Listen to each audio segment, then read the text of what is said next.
For 20th century armies, the main skill becomes the ability to deliver ammunition, fuel, food and spare parts, on time, in the right quantity, to the right place. Any mistake in logistics quickly turns a triumphant advance into a disaster. Germany accumulated too many such mistakes, and they began with strategy itself. The first mistake, underestimating the scale of the war and hoping for a short campaign. At the turn of the 1930s and the 1940s, the German leadership relied on a quick victory. Blitzkrieg, a lightning war, was effective against weak or poorly prepared opponents, but the concept did not imply a protracted conflict with the largest economic and human resources in the world. This was a strategic miscalculation. When the war grew global, demand for supplies rose sharply, and Germany did not prepare the industrial and transport base for that. The railway network on which the Wehrmacht relied was built for peacetime transportation and simply could not cope with the massive flows of fuel, provisions, and ammunition required for long operations across thousands of kilometers. In addition, German industry was not fully ready to reallocate production resources under total war conditions. Concentration on military hardware at the start of the war was uneven, and the program to create substitute production facilities was insufficient. Operation Barbarossa, the causal chain of the logistical collapse. The invasion of the Soviet Union, Operation Barbarossa, launched on the 22nd of June 1941, became the key test for the German supply system.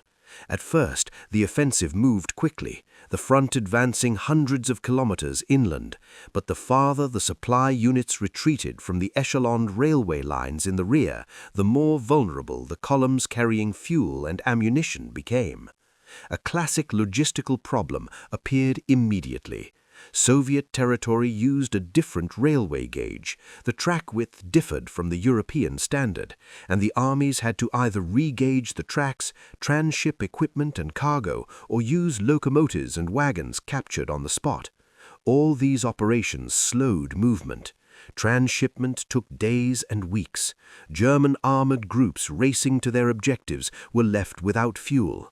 Bold tactical decisions could not compensate for this. The strategic supply chain was severed. Another fateful factor was the spring and autumn mud, which turned roads into quagmires. Columns of tanks and trucks got bogged down. Large convoys lost speed. The Wehrmacht's vehicle fleet was not designed for the notorious Russian mud. The numerous horses and wagons Germany used in great numbers, around 2 million horses, also did not save the situation. They required feed and care, which itself became a new burden on supply. And an important detail, the most convenient railways and bridges for supplying forces became targets of Soviet tactics, arson, explosions, partisans. In many areas, the Germans faced a deliberate scorched earth policy, where retreating units destroyed depots, bridges, and factories, depriving the invader of the easy opportunity to use the infrastructure. The winter catastrophe, lack of winter clothing and fuel. The winter of 1941 to 1942 revealed another vulnerability. German command, counting on a short campaign, failed to provide enough winter clothing, the specific technical servicing of equipment for operation at extremely low temperatures, and special winter fuels. The result, thousands of frozen engines, seized gearboxes, frostbite among people, and a decrease in combat capability at the front. In winter, engines lost power, lubricants thickened, wiring failed. Fuel stock management proved imperfect. Fuel did not reach the front because tanks and fuel trucks went in for repair, because roads were impassable, or because mixing different types of fuel caused engine breakdowns, and tanks stood with empty tanks before threatening objectives. These failures were the result of systemic unreadiness to plan a prolonged campaign in harsh climatic conditions. Many logistical troubles had a political underpinning. Decisions of the High Command, from Hitler's directives to government priorities, often hindered flexible allocation of resources. It is known that in the summer of 1941, a significant portion of forces was diverted to Kiev and the southern directions, which weakened the blow toward Moscow. This was not only a strategic mistake, but also a logistical one. By redirecting columns, railway arteries, and depots, command created new bottlenecks. Another example, the decision to advance simultaneously in several directions, from the Ardennes to the Caucasus, dispersed limited resources. The pursuit of booty, coal, oil, and strategic points stretched the logistics. In the end, this led to none of the theaters receiving a sufficient concentration of fuel, spare parts, and reserves, and without these, any army loses the ability to resist for long. Another theater where supply failures had deadly effect was North Africa. The deceptive beauty of the desert hid a grim truth.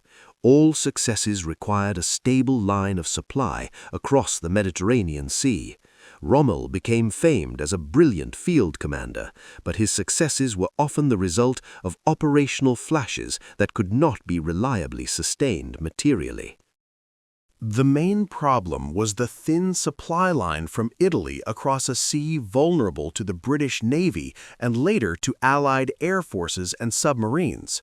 A convoy hit, the destruction of a tanker run, or the disruption of a short section of route, and a colossal portion of cargoes, so necessary for continuing the offensive, was lost. Moreover, the natural conditions and scorching sun increased the demand of equipment for spare parts and water, which in turn raised the cargo requirements. In addition, Italy, as the main supply base, functioned poorly. Ports were narrow and congested, and the railways and depots were imperfect. This affected the speed of transshipment and replacement of equipment. At sea, Germany also made miscalculations in logistics, although the Wehrmacht and the Reich's naval forces, Kriegsmarine, relied on submarines to disrupt British supplies.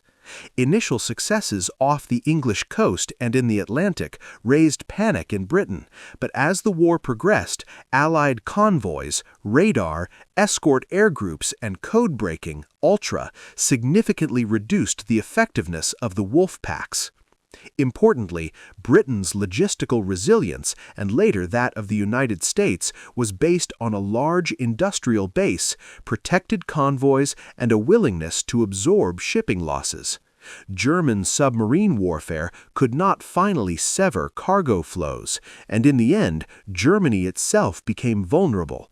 The African campaign required constant tankers and transports that became increasingly difficult to deliver. A key blow to German logistics was dealt by the Allies' strategic bombing campaign. One of the most important targets was fuel production and synthetic substitutes, on which much of Germany's army depended. Germany ran large programs to synthesize fuel, including coal hydrogenation, and these plants were concentrated in certain regions. Their closure meant a sharp decline in the mobility of armored forces and aviation. Beginning in 1943 and especially in 1944, strikes on synthetic fuel plants, on oil refineries in Romania, and on railway hubs, all of this led to fuel shortages. Without fuel, the movement of tank armies and the filling of aircraft fuel tanks became impossible. As a result, operations such as the Allied landing in Normandy and the Soviet offensives met inadequate resistance. Reinforcements arrived too late, and counter-mobilization of fuel was unavailable. Besides fuel, the Allies also bombed specialized industries, for example bearing factories, Schweinfurt, which were critical for machine tools and gearboxes. Disruption of bearing supplies and reduction parts slowed the repair of equipment and the production of replacement parts.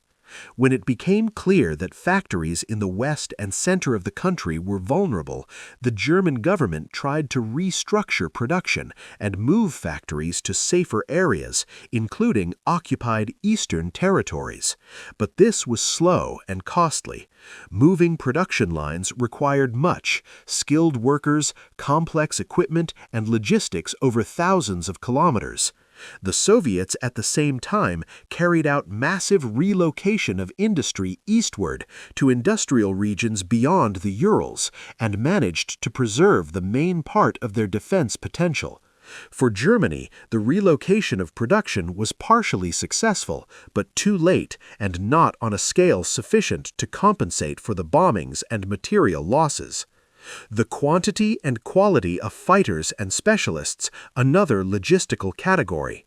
Germany lost experienced mechanics, drivers, and aircraft technicians in combat and could not replace these losses quickly. Training new personnel took time and resources that were becoming scarcer.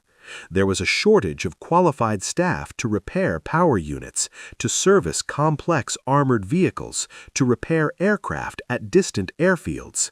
As a result, even available equipment stood idle for the simple reason that there was nobody to repair it. On the occupied territories, the activity of the resistance became a crucial factor. Partisans destroyed railway branches, attacked depots, and struck the rear. This sharply complicated the transfer of everything needed to the front and turned supply into a dangerous operation requiring escorts and additional resources. Fighting partisans diverted forces and extra cargo flows, and the already exhausted logistics had to be split. By the time of the major Allied operations in 1944 and 1945, Germany had reached a critical point. Fuel was running out, factories were under bombardment, railways were destroyed, skilled personnel were at the fronts, and reserves were nearly exhausted. Operation Bagration and the subsequent Soviet offensives tore apart the Eastern Front. In the West, Normandy and the six-month campaign destroyed the remaining reserves. Logistics became the key by which the Allies opened the doors to German rear areas. Where the front had once held because of soldiers' professionalism and the quality of equipment, it was now impossible to hold. Neither ammunition, nor fuel, nor spare parts arrived with the required speed. For Germany, logistics became the fatal factor that step by step removed its ability to win.